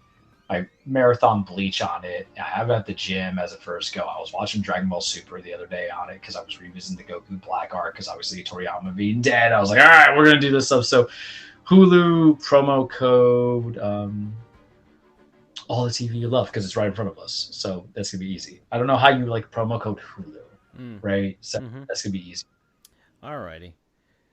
Okay, well, actually, I'll just hold off on the second on-sponsor. We're at 1 hour and 20. I can do something else differently. So, aside from that, NHL playoff races right now, we're just going to briefly touch on the standings right now. I don't really have much else to kind of dive into it, but it's mainly going with the President's Trophy race right now. So, as of now, NHL. So we're at a point where teams are finally clinching.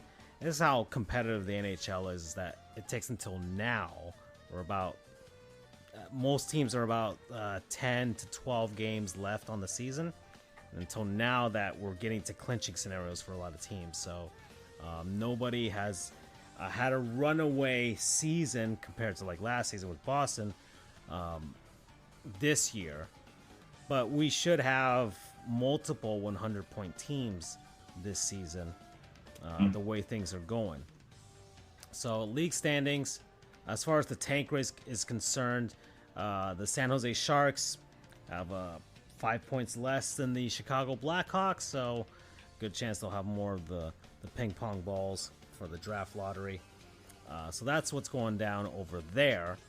And then as far as the top of the league, so we got the New York Rangers and the Vancouver Canucks. They're at 98 points.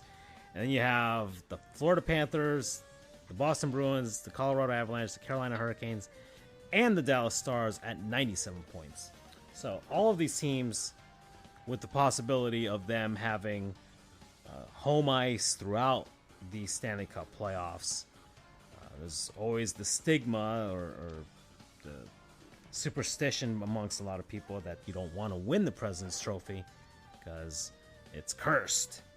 But statistically, you have a better shot of winning the whole damn thing if you are the best team in the league and you have home ice throughout the entire playoffs. So I really, it doesn't matter. The Panthers have already won a President's Trophy in my lifetime anyway, so it doesn't matter to me whether they win it or not. Just, be healthy for the Stanley Cup playoffs. That's all I care about right now. But the top teams are, if Ohtani wanted to place a bet on who wins the Stanley Cup, any of those 7 teams that I mentioned would all be wondrous choices. The New York Rangers, who just beat the Panthers recently in a shootout. The Vancouver Canucks, who, puck luck aside, they found a way to keep it up this far in. I don't know if their game translates to the playoffs. We'll see if the luck runs out for them. The Colorado Avalanche are on a heater right now. 9-game winning streak. Getting hot at, maybe premature right now that they're getting hot, but they're fighting for that Central Division title along with the Dallas Stars. And the Carolina Hurricanes, who probably made out the best from the trade deadline with all of their acquisitions. They're always a highly defensive team, and now they've got the offensive firepower that might be enough to finally put them over the top, because they've been making the Eastern Conference Finals. They just can't seem to get any further than that. They've just been swept the last 2 times they've been there. And then the Boston Bruins, who are the one team here that I think a lot of people might not want to be too high on, because they've been the beneficiary the most of the loser point this season. They have 15 overtime losses, which is tied for the lead in the NHL. And every other team that's on here has, let's say, average 6 on the overtime loss points. So the Bruins can't rely on overtime wins or shootouts at this point. So, and the Bruins, they've been to the shootout 6 times, so they've been able to win in overtime. But can they go any further than that? I'm not sure, because it's not 3-on-3 overtime either. It's still 5-on-5 hockey. So that's really the big question there for Boston. And then you have to round out the top 10. Winnipeg, they've kind of been slowing down a bit. They'll probably just kind of situate themselves as the 3rd seed and face off against Dallas and Colorado. The Maple Leafs, who are kind of situated themselves as the 3rd seed in the Atlantic, face either Florida or Boston in the first round. The Oilers are, I guess, just trying to stay healthy and load up for that first round, because if they can get past, they can get deep into the playoffs, and it's a I don't know. I feel more confident in this Oilers team than I did the team last season. The Nashville Predators have been on a heater as well. They are a very dangerous team that can upset somebody in the first round. The LA Kings also have that ability. The Lightning also are a sneaky team, and that's kind of weird to say about a team, but just all that experience, I think, will translate well to the playoffs because they've been here so many times before. And I guess having at least one season where they exited early could have given them just a bit more recovery time to try and face off against somebody, either the New York Rangers or even the Hurricanes, or maybe Boston or the Panthers. That probably will not be an easy series to face off against Tampa. The Vegas Golden Knights are not having the season that I think a lot of people expected, but I think they'll have some guys magically recover just in time for the playoffs and for another deep run. And then you got Philadelphia, who's rounding it out. Did you just call them Philadelphia? My mouth kind of got some spit in there. That's fantastic, though. Yeah. It makes you really wonder, why have we never just called it Philadelphia? Yeah. So Philadelphia, so they've I think they've obviously overachieved this season, and I don't really see them winning in a first round matchup against anyone. And then you've got the St. Louis Blues are kind of just petering out. They lost to the Vegas Golden Knights recently, and they needed to beat them in that game. That was like a 4-point swing game there, and they lost it. So unless St. Louis runs the table, I don't think they'll get that final spot in the West for the playoffs. And then you have the Washington Capitals, who have the possibility to sneak into the playoffs because the Detroit Red Wings have completely fallen apart and are just hanging on for dear life. The Capitals are by no means, if you take them as a totality of the entire season, they don't look great on paper. They have a minus 27 goal differential, but they are also a team that's got some experience there, and they could take you to 6 games and not make it easy for you in the first round. And who knows, they might go in slightly hot and could upset somebody. That's if you're one of those top teams, out of the who wins the Central or the Metro Division or the Atlantic Division, I would rather face the Red Wings than the Capitals, because the Red Wings would probably be limping into the playoffs or back into it, whereas the Capitals would have earned their way through because they've kind of put it together. And it's kind of funny because they kind of sort of sold at the deadline. And Ovechkin is now less than 50 goals away from tying Gretzky. So it's a fun thing happening with the Capitals, and I just don't want the Panthers to be on the wrong end of that if they do face off against them. And that's my rundown of the NHL right there, Charles. There you go. Yeah. And I just not been paying attention to basketball, man, at all. Not a single thing has kind of caught my eye with basketball. I'll take the ball. We're at 1:30 now. Oh, don't worry about it because it'd be short. When we went on a bad losing streak, I was like, this seems over. I hate everything. That's how it is being a Heat fan. When there's just so much potential and you're doing all these things, but they're not out of it. I think they're sitting on. I haven't really looked at the standings. I'm gonna look at them. They're at 7 seed right now. They're up 3 on the Warriors. My problem with the Heat, and I know this sounds terrible, but I think it makes sense to a 3-year argument I've been bringing with. There we go. If we just got rid of the stupid fucking play-in, 7, I would never worry about the Heat seeding and positioning.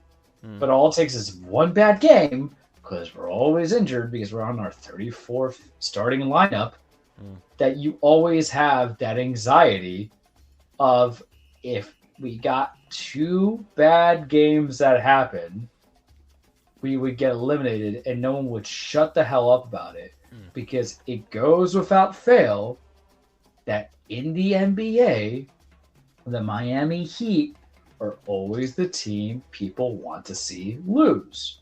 And you guys say that I'm over-exaggerating. You say that I'm lying. But you know what? It feels like it's right because we don't have the highest payroll. in the NBA, you guys support those teams. We don't have the teams that have this from start to finish, the first starting 9, 10 are the best of the best. We don't have face of franchises like a Tatum and a Brown. We're just the people that you never want to play and somehow succeed. 2 finals out of 4 years, 3 years, whatever you want to call it. But I always get anxiety on the play-in because of how what people don't understand is you're purposely shortening a season and you're just saying, hey, 6 and 7 and 8, you either win one you're in or you lose, and then you go to another one if you're on 8, but you lose. But you're saying that a team that is 7 games above 500, because it's Miami and Philly, for respect reasons. So, both have something I've got the playoff scenarios on the screen here.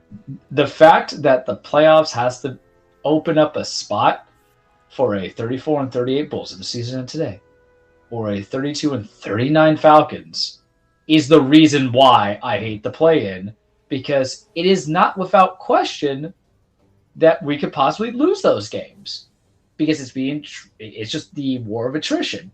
It doesn't mean that they're a playoff caliber team. Those 9s and 10s are the ones who just happen to sneak into the playoffs because one season happened, everybody hated the fact that their team didn't make it when they're 1 game above 500. And the play-in is for those teams because those owners are like, well, we never host playoff games. And so, okay, fine. You get a playoff game. So there you go. There you go, Chicago. But it's the ramifications. Yeah. And it could happen. We were on a losing streak. Teams get to lose streaks because injuries happen at the worst time. You shorten the season.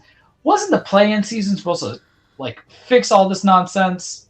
Like at the Lakers, who are at the 9th seed right now in the West, and they don't make it, even with everything they have at 39-32. Could go and say, oh, well, we got the play-in tournament. That was supposed to be the gotcha. We got you. Obviously the problem is it was a big team that won. It wasn't the Bulls or the Hawks. But that's what always gives me the anxiety, because there was sweat on my upper lip. I remember sitting at Wild Wings outside watching that game last year in the play-in, and I just absolutely hate it. Everything else feels like it's going according to plan. Terry Rozier impresses me. He makes a couple shots on the lake. We have injuries. Tyler Hero's injured, so really right now he's hitting Giancarlo Stanton level of expectations for me. Just be healthy for the playoffs. Let's see what happens. Oh, Charles, he wasn't there for your playoff run into the finals. Yeah, well, no one else was. Bam did what he could. Jimmy was gassed out. But Duncan's doing Duncan things, which is good for him, because obviously I don't think we're going to extend him when his contract's up with us there. Bam's Bam. He has my respect. I'm not going to complain about him anymore. I'm okay with it. It's expected because really for the Heat, it comes down to very much like the Kansas City Chiefs. Let's just see what happens in the playoffs. Is it not? Mm-hmm. Is it not? Yeah. I trust Spo. I like what Rozier's been doing. You have been watching. Jaime kind of fell off a little bit. Yeah. Yeah. But that's okay. Right now, here up 53-48, and we need this win because and the seeding wise, too, actually, yeah, that's the whole thing. But if we got the 6, we get Cleveland, and Donovan Mitchell has been hurt. I'll take Boston. I'll be the first person to say it, and it's not even for numerics of like a week ago, right? So yeah, but Mitchell has been injured both times. Okay, so it's fine. But I like to think we match up well with almost all these teams. Yeah. But that's all I'm going to give, because I haven't watched basketball that much or this portion. So the scenario I haven't watched March Madness. Yeah, the scenario right now is, do you care about the West? No. I mean, I ate my humble pie regarding the fact that how I said the Mike Brown Kings were going to shit the bed 11, 10, something like that. A-Rod might get an NBA championship ring.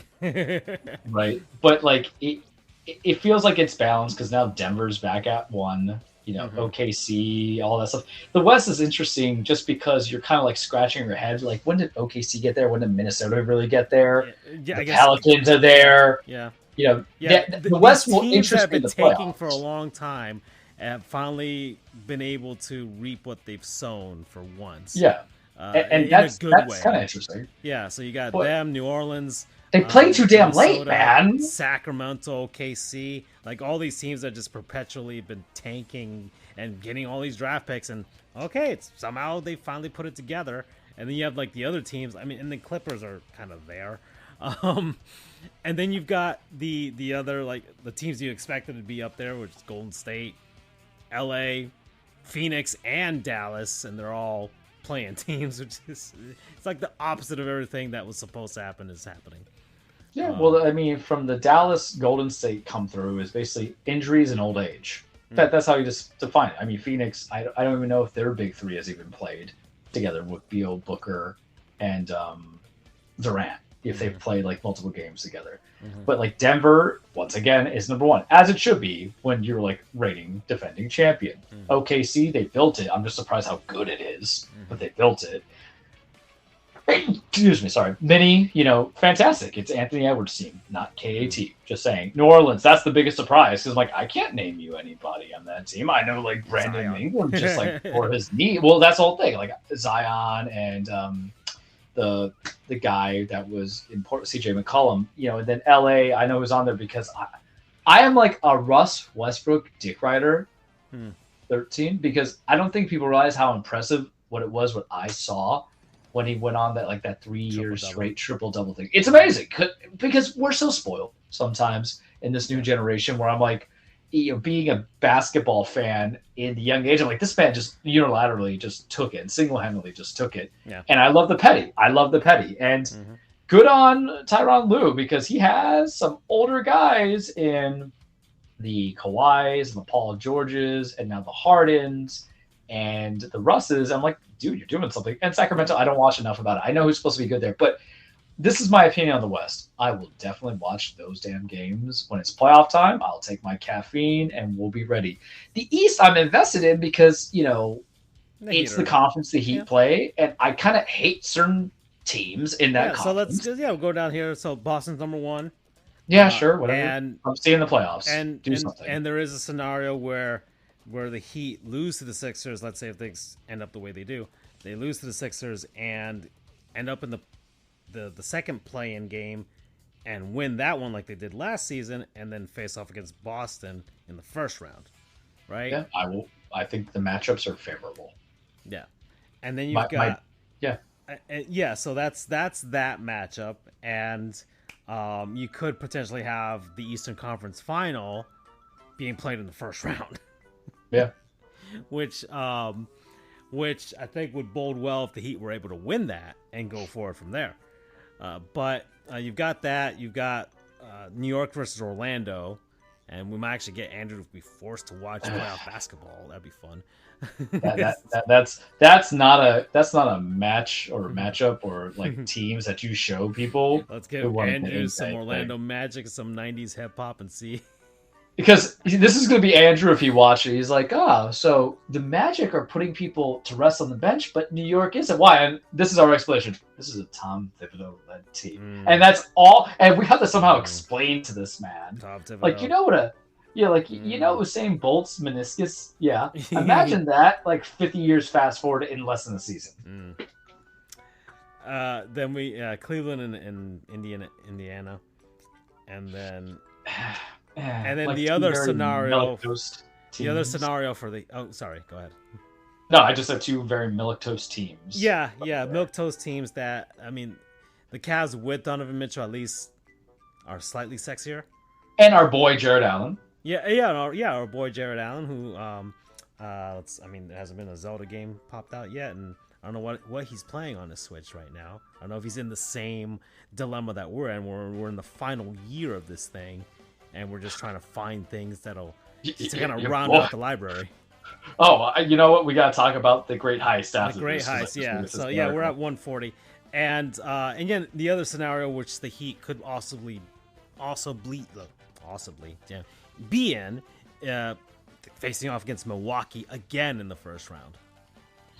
I'm interested in seeing how that plays out because Milwaukee, they're a 2 seed. They never seem to kind of like really be able, except for that one season, they never really be able to kind of like do anything. And I just want the revenge narrative. I love Dame, but I just kind of like, I need you anyway, which I would love to have. I'm very happy with Terry, though. There's something refreshing about how somebody who's under 30. Yeah, he had his own little moment there as well recently with the Heat winning late in the game. So he's coming around. The team is kind of right, like he's endearing himself to the fan base. Yeah, I might get my revenge tour Friday. I have to decide if I want to pull that trigger to see them versus the Trailblazers, and then I will be the biggest. I'll be shouting, "Show me Joe Cronin!" And then they're gonna have to like to escort me out of the premises. Okay, so that's 141. We're at Charles. So, yeah, I mean, and as far as gaming is concerned, the scenario for me, once again, I'm in Paper Mario. You are in Hogwarts Legacy right now. I am. I was in a draw. True, we both were. Played a couple. Yeah, we played a couple Helldivers and nothing else.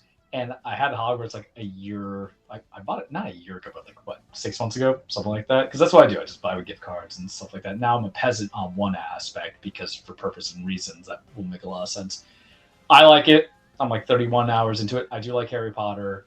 As I got older, I did get crazy, like obsessive with it, kind of toned it down a little bit. But it makes you feel it's charming. It's charming, no pun intended, right? But it's charming. It's visually, I have it at like that high capacity fidelity ray tracing with performance, so it clocks in at that beautifulness at 60 FPS because I could get it to just pure performance, but I'm okay with 60 FPS if it's giving me fidelity and ray tracing, which is very high fidelity ray tracing is sexy, you guys. I literally don't know what's going on. There's questions. Being a former very big Potter fan, going into it, like this stuff doesn't make sense. It goes against kind of lore. Joe Rowling didn't have any touch on it, but it is something. I didn't go out this weekend. I just kind of stayed home. I had to do laundry and all this other stuff. And I just really went ham on it. If kids still say ham. And it's easy to kind of fall into. I've sent you a couple of clips. I like it. You know, I'm not going to give you ratings yet, but if I had to give a rating, we're going to be at like a very strong 8. Okay. And I think it's perfect for people. But it's there's enjoyable. Being on the broom is awesome because it's like web slinging and Spider-Man. You're just like, all right, the minute I got that broom, I wrote a hippogriff. I'm like, okay. Remember, he's not Hiving, he's Peter Griffining. I like it. And then, you know, you like origami, which I always kind of want to touch on, you know, with those, but I want to wait till like $40 and I'll tag it. Okay. Yeah, I mean, as far and one speaking of money, the Great Heist, we're still planning. The time frame got pushed back a couple more months, but it only means Charles has a couple more months to pull it off. The Great Heist with regards to putting GameStop out of business. Oh yeah. All right. So last time we catched up, I had $264 in GameStop gift cards. So I had a $5 expiring gift card for Best Buy for credits I had to use, right? And I was like, you know, I don't really want to put $5 to a $50. I'm like, you know, I want to figure out some other stuff to kind of go from there. What am I supposed to do? All this other fun jazz, blah, blah, blah, blah. So what I did and what I had to do was Best Buy was doing a sale where like, okay, you spend $100 on video games or so, then you get a $20 gift certificate. And I'm sitting there and I'm like, this is what I need to do. $50 PSN credit that we put on there. So I have like $70 in PSN credit. So that's just for whatever game comes in or sales. I got Princess Peach. She's coming in tomorrow. Showtime. It was between that or DK, but I'm like, all right, you know, because I was not against Mario versus DK, but I don't know if I want to spend like that money on like a game that's going to have me just go into like small little mini stuff. Let me just do a 7-hour game. So this is the plan. Get it. I'm going to get my $20 cert, right? That could be for whatever I want in the next couple months because those certs are good for like 90 days or so. So $20 is nothing to snuff at. Game could be $40. Get it for 20. I'm perfectly fine. I got to go back to my old hustle regime because we put it on credit card money. Not pure cash, but credit card money. But I'll play Peach real quick right after I do Hogwarts, right? So 7 hours, 8 hours done. Trade her in immediately. Those games are not going to have replay value. I love Luigi's Mansion. You ever replay Luigi's Mansion? Absolutely not. Hell, I haven't even replayed Mario Odyssey. I loved it. But I still keep it because it is worthy to stay on my shelf. Trade her in. She'll probably have like $35 or $40 on a buyback value or trading value. Then that's going to put us at $300. And if I do not get the cert done with any new PS5 game, they're going to put that 20 either to the Mario Kart, or the Mario Kart, Mario DK, or Luigi's Mansion 2. If it extends to it, play that immediately, then put in the 30 into it, and that will leave me at a grand total like $330. Just by the time we get to June, with this console projected to be in March, and mind you, the next slew of games I have for a PS5 will get traded into smaller yield. Let's call it between a $15 and $20 base. So best bet 18. 3 additional games, $18. Buddy, we're in the 50 range. We're walking away with a new console, at least a game, and maybe an accessory. This is Danny Ocean right here. Yeah. We're getting the band in. You and Andrew could be my Matt Damon and Brad Pitt. I'm Schwab. I'm sitting in the corner. I'm talking to Julia Roberts. She's like, don't put GameStop out of business. I'm like, I'm going to put GameStop out of business. But all those little teenagers, I'm like, no, I'm going to do it. All the grandmas had to get a gift card. I'm going to do it. It was like all them single moms like, no, my son, please. I'm like, sorry, girl. You ain't getting no Fortnite digital trading currencies. I need this more because there will be nothing. No. We're going to pull a desk here. There is no climax greater than knowing that I'm going to get a brand new console for free. And that's not even discussing trading in my Switch, because if it's backwards compatible, you got to do it. True. You keep your memory card. That is true. You got to do it. You keep your accessories. It's done. So I'm getting that and then some. And if I can't get and then some, then you keep it on the card. So all those sexy games that come out, you get in the future. This is why GameStop is going to be going out of business, because I devised the plot.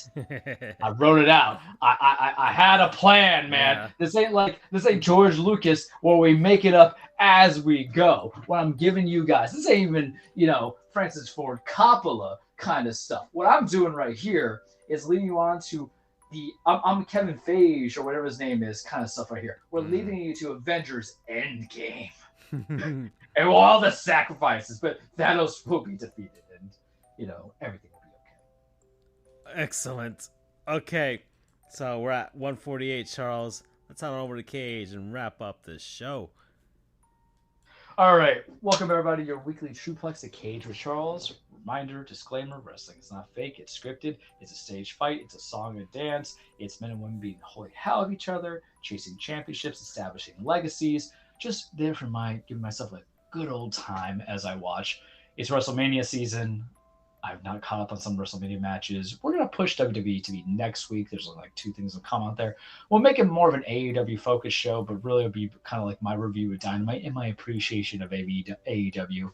We don't pull that tribalism nonsense that some people want to put in there, say one thing's better than the other, one thing's better than the other. I'm like, listen, the way I view it is there's on-brand cereal and there's off-brand cereal. Sometimes the Fruit Loops at Walmart taste the same as just the store-brand Fruit Loops that they have, right? I have ventured that, and it's both good quality.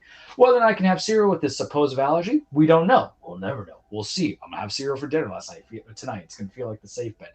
But a little bit on Monday Night Raw, because, Cody, Roman, they saw each other on SmackDown. That's what you guys need to do. Fine. Last night's Raw, that's what I'm talking about. Very good. The Rock showed up. Jacked. All that tren and anabolic in his body. Gotta tell you right that. Man looking like a very jacked, like peanut M&M. Plain and simple. Him and Cody talking about that stuff, say a few words to each other that you couldn't hear. More on that in a second.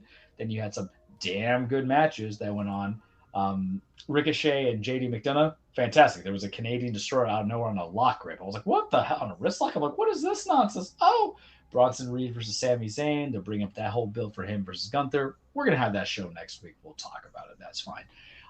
You had Candice LeRae in a 3-minute squash match. You had some other things that were bringing on. Shinsei Nakamura and Jey Uso that happened there. Then Cody was getting his ass 15 handed to him last night by The Rock. He made him bleed. Rock was saying, Mama Rhodes, look what I did with your boy. All this stuff. I'm invested. Why? Because The Rock and Cody, there's like mutual feuding going on, right? It's Cody is feuding with Roman, also feuding with The Rock. Seth Rollins is really feuding with The Rock and Cody, but not Cody, maybe. Seth is feuding with Rock and Roman, but he's also feuding with Drew McIntyre. There's going to be a tag team match of Seth and Rock. Seth going against, let me rephrase it because I got too excited watching NXT. There's going to be a tag team match at WrestleMania Night 1. The Rock and Roman Reigns teaming up against Seth and then Cody. And then part 2 is going to be Roman versus Cody the next night. So, there's a lot of interweaving. But then also there's the CM Punk, Seth Rollins, Drew McIntyre promo last night that's pushing it. the whole point of it, you guys can go on Twitter and follow it, or you can follow the people on Twitter that I follow. Public Enemies Podcast, Hang 'em High, Humble Wrestling, but I think his handle is Wrestling Humble. All those other fun people that would be my small shout outs because they bring me a lot of joy when I watch my stupid stuff on Twitter. Point being is that it pushed me to want to be invested into WrestleMania 2 weeks away, which is what you kind of want to happen. Because even though where I know a lot of this is going to go and the card's going to kind of fleshed out, I enjoyed Raw for like the 2.5 hours that I watched, and then I played like Hogwarts before I went to bed. Enjoyable stuff. Watch it. Look at The Rock. He just built like freaking Thanos himself. And then Cody, your attire was off, my dude.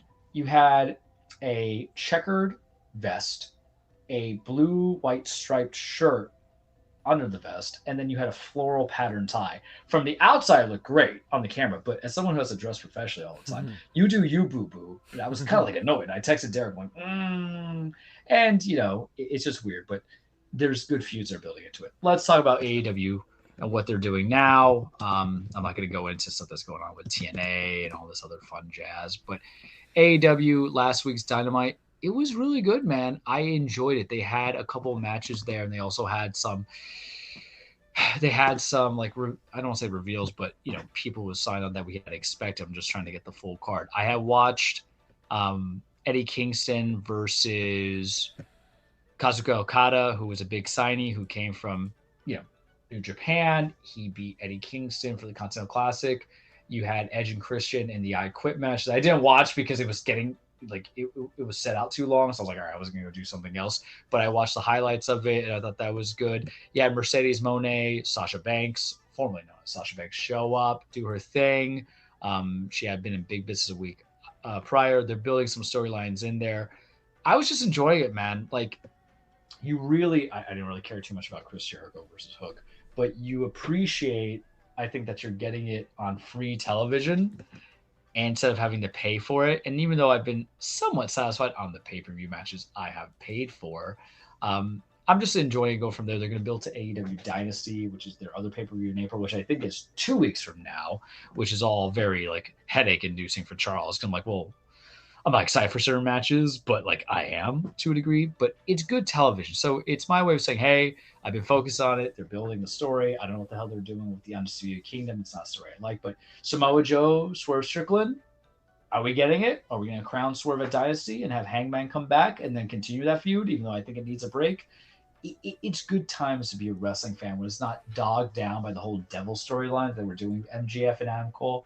I understand that Tony Khan was kind of like in a rock and a hard place because the injury happened, but that's why in wrestling, like a carny sport that it is, you have to kind of like, card subject change and just change a few things with it and just see what you can make out of it. Like Kobe said, you got to make, chicken salad out of chicken shit. And that's sometimes what I have to do with injuries that are happening in wrestling. But it's just been enjoyable. And in a time like this where you're about to get WrestleMania next week, and then AEW Dynasty, you just need to watch it because it's different talents. Sometimes they feel the same, sometimes they're vastly different, but they can be enjoyable. But what happens is if anything, you don't have to support fully the brands if you want to.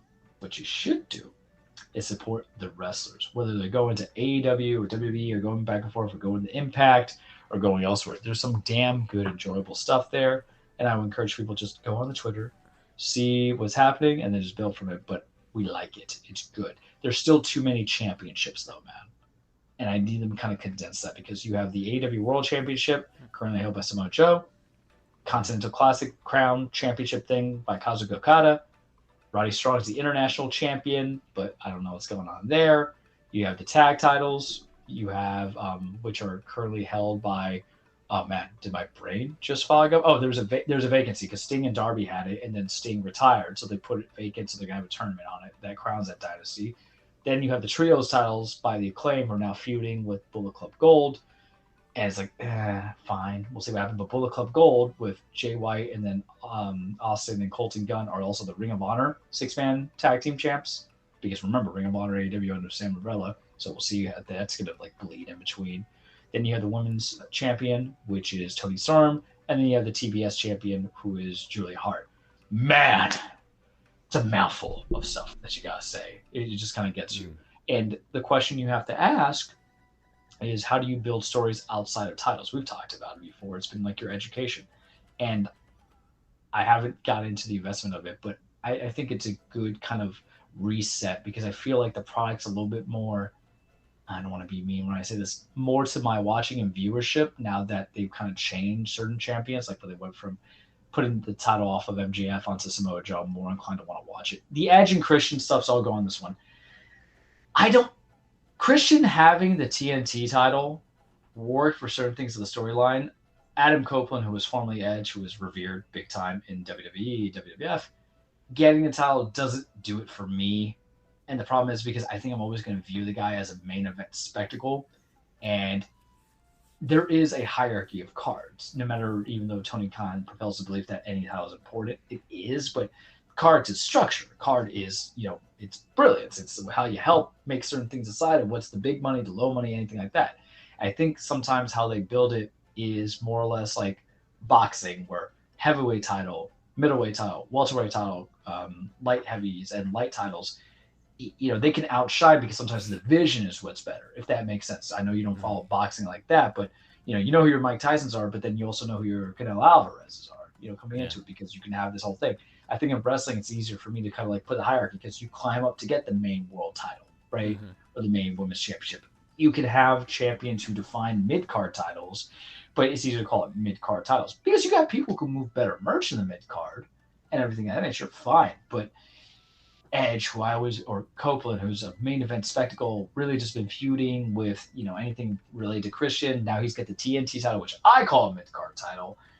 Who is he going to feud? Guys who are not main eventers, right? He's going to bring back an open challenge. I don't know. I guess I have to deal with some copium, as the kids on the internet say, as Copeland would probably say. But that's my one question and concern. Wouldn't you feel better off to put it into it where he's just having dream matches like Daniel Bryan or Bryan Danielson's doing with Will Ospreay? I don't know. I know the dream feud was Christian and Copeland, because I think before they fully retire, they'll get back as a tag team together, which is fine, by all means. Wrestling should have perfect storybook endings. It's a love story, as Bray Wyatt would say. I'm not watching that documentary, though. I will cry. The Peacock one on Bray, I don't know if I got it in me, man. I'm a coward. I walk away from emotion. However, that's my one thing. I'm liking where AEW is going. I'm enjoying the free television, but I don't know if I want Copeland holding a TNT title. But I don't run the show. I don't pay the bills. I'm just a good viewer. Out of my question. But that's all I got for you this week on The Cage. Okay. All right. So I think that's it for us. I think we'll try and do this next week so you can have your big wrestling, WrestleMania preview. And then we'll go from there. Aside from that, playoff stuff, baseball starts. See you guys. Bye. Take care.